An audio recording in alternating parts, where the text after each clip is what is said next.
Here's a terminal strip with wire going to it. Of course, that's pretty obvious, right?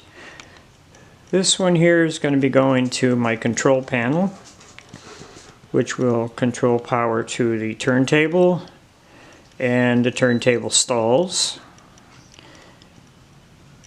And I'll also run a line over to the yard, and all the yard tracks will have their own power supply feeders dropped. And here I have feeders dropped from the tracks that are connected to this terminal strip.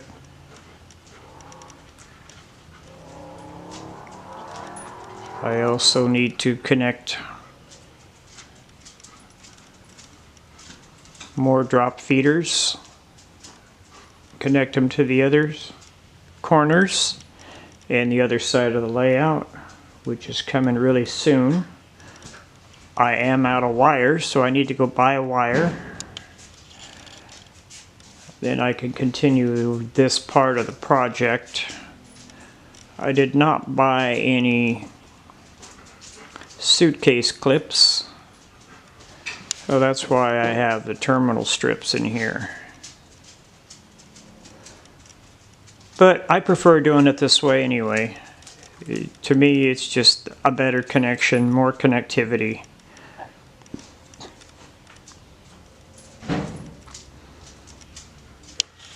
Funny thing, I couldn't find my voltmeter.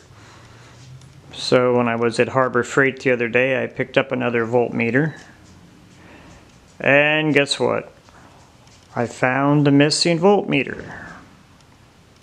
The one I bought from Micromark. That's the black one. The red one I got from Harbor Freight. And then I found that I had another one that I purchased from Harbor Freight. So now I have 3 voltmeters. Go figure.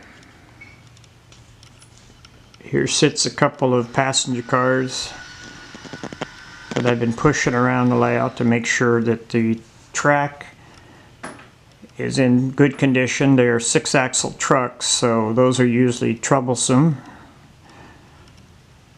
So it will find the bad track so I can repair it before I start doing the ballast work, which will probably not be till late summer.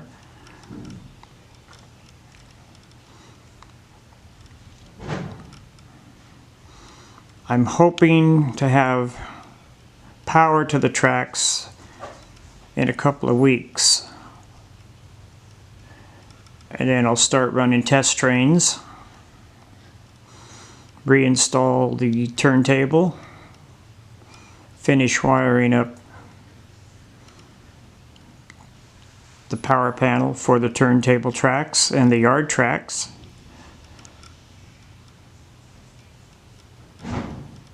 Slowly putting things back together the way I want them. And then more scenery work will be able to get done. It is nice to be able to walk behind the layout though. I can reach areas that I don't have to duck to get to.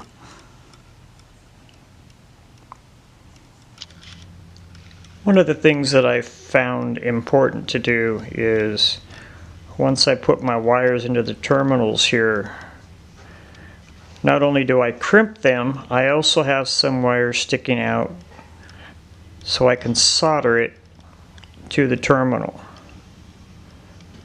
This guarantees that it will not pull loose.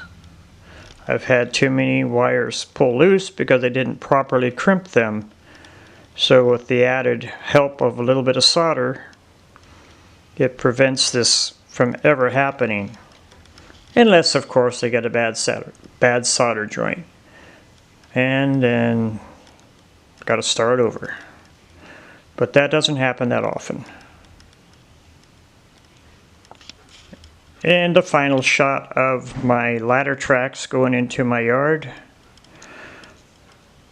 The track nearest the edge of the layout is strictly for passenger cars only. The rest of the tracks are for freight. And I do have a rip track, which you cannot see because it's hidden behind everything else and has not been completely put back in place. The rip track is for my repair and place cars. Sometimes I have a bad ordered car, I will slide it over to the RIP tracks and then take them inside, fix them, and then bring them back to the rip track and then put them back in the yard with the next local switcher. And lastly, the turntable. The turntable is only a 90-footer. I do have 2 GS4 steam locomotives on order, which should be here in probably the end of next month. And they are around 120 foot in length, so they will not be able to fit in the turntable stalls unless I remove a tender, push the tender in, and then hook up to the locomotive and push it in, which is the way it will be done when they have to visit the roundhouse. So for now, I'm gonna say bye-bye. Thanks for watching. Stay tuned for the next video as I complete my wiring and start running some trains. See you on the flip side.